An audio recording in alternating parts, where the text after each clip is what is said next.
कथेचे नाव माऊलीची सावली. महाराष्ट्रातल्या एका छोट्याशा गावात सुमती नावाची एक महिला राहत होती. सुमतीचे आयुष्य फार सुखाचे नव्हते. तिचा मुलगा राहुल अवघा 5 वर्षांचा असतानाच तिच्या पतीचे अचानक अपघाती निधन झाले. सुमतीवर दुःखाचा डोंगर कोसळला. घरात उत्पन्नाचे कोणतेही साधन नव्हते. पदरात लहान मूल आणि डोक्यावर गरिबीचे छप्पर. नातेवाईकांनी पाठ फिरवली पण सुमतीने हार मानली नाही. तिने ठरवले, माझ्या राहुलला मी कधीही कशाची कमतरता भासू देणार नाही. तिने गावातच लोकांच्या शेतावर मजुरी करायला सुरुवात केली. काही दिवसांनी ती लोकांच्या घरची धुणी भांडीही करू दिली. उन्हाळा असो, पावसाळा असो वा कडकडीत हिवाळा, सुमती पहाटे 4 वाजता उठायची. राहुलसाठी डबा बनवायची, त्याचे आवरून त्याला शाळेत पाठवायची आणि स्वतः कामावर निघून जायची. दिवसभर काबाड कष्ट करून तिचे हात खडबडीत झाले होते, पाय सुजायचे. पण संध्याकाळी घरी आल्यावर राहुलचा हसरा चेहरा पाहिला की तिचा सगळा थकवा पळून जायचा. राहुल जसजसा मोठा होत गेला तसतसा तो अभ्यासात हुशार निघू लागला. त्याला पुस्तकांची खूप आवड होती. एक दिवस राहुल म्हणाला, आई, मला मोठा होऊन कलेक्टर व्हायचंय ग. सुमतीला कलेक्टर म्हणजे काय हे नीट समजत नव्हतं, पण तिला एवढं ठाऊक होतं की हे खूप मोठं पद आहे आणि त्यासाठी खूप शिकावं लागतं. तिने राहुलच्या डोक्यात हात फिरवला आणि म्हणाली, बाळा, तू फक्त मनापासून अभ्यास कर. तुझ्या शिक्षणासाठी लागणारे पैसे मी कुठूनही आणेन. राहुलच्या 10वीच्या परीक्षेच्या वेळी सुमती स्वतः आजारी होती. तिला तीव्र ताप होता, पण तिने राहुलला जाणवू दिले नाही. तिने शेतावर जास्त वेळ काम करून राहुलच्या फीचे पैसे भरले. राहुलनेही आईच्या कष्टाची जाणीव ठेवून 10वीत आणि नंतर 12वीत तालुक्यात पहिला क्रमांक पटकावला. आता पुढील शिक्षणासाठी राहुलला शहरात जाणे गरजेचे होते. शहराचा खर्च मोठा होता.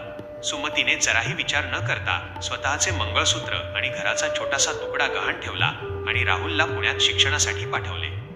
पुण्यात गेल्यावर राहुल स्पर्धा परीक्षेच्या तयारीला लागला. सुमती दरमहा न चुकता पै जमा करून राहुलला पैसे पाठवत असे. स्वतः मात्र अनेकदा एका वेळचे जेवून दिवस काढायची. काही वर्षांच्या कठोर परिश्रमानंतर राहुल स्पर्धा परीक्षेत उत्तीर्ण झाला. त्याची डेप्युटी कलेक्टर, उपजिल्हाधिकारी म्हणून निवड झाली.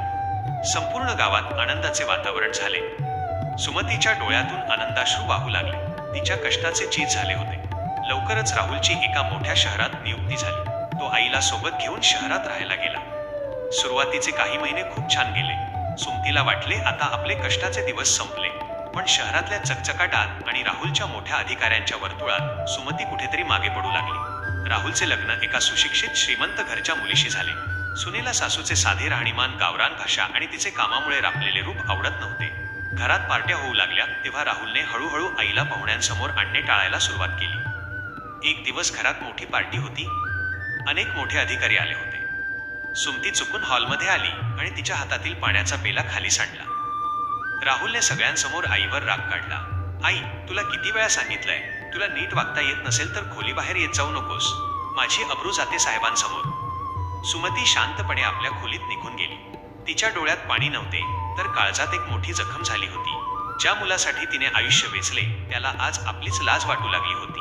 काही दिवसांनी सुमतीने शांतपणे आपला जुना पिशवीचा गाठोडा बांधला आणि राहुलला न सांगता ती गावी परत आली. तिने पुन्हा आपल्या जुन्या झोपडीत राहणे सुरू केले. राहुलने तिला शोधण्याचा फारसा प्रयत्नही केला नाही, कारण तो त्याच्या आलिशान जगात व्यग्र होता. 2 वर्षे निघून गेली.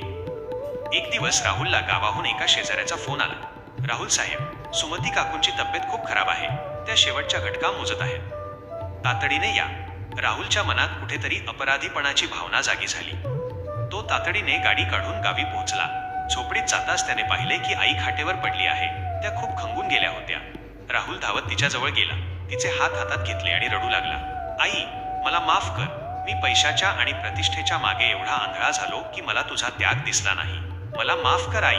सुमतीने हळूच डोळे उघडले. तिच्या चेहऱ्यावर कोणताही राग नव्हता. तिने थरथरत्या हाताने राहुलचे अश्रू पुसले आणि म्हणाली, बाळा, आयुष्यात कधीही स्वतःला दोषी मानू नकोस. तू मोठा साहेब झालास हेच माझ्या जगण्याचं सार्थक होतं. आई कधी आपल्या मुलावर रागवत नसते रे. आणि त्याच क्षणी सुमतीचा हात सैल पडला. तिने जगाचा निरोप घेतला होता.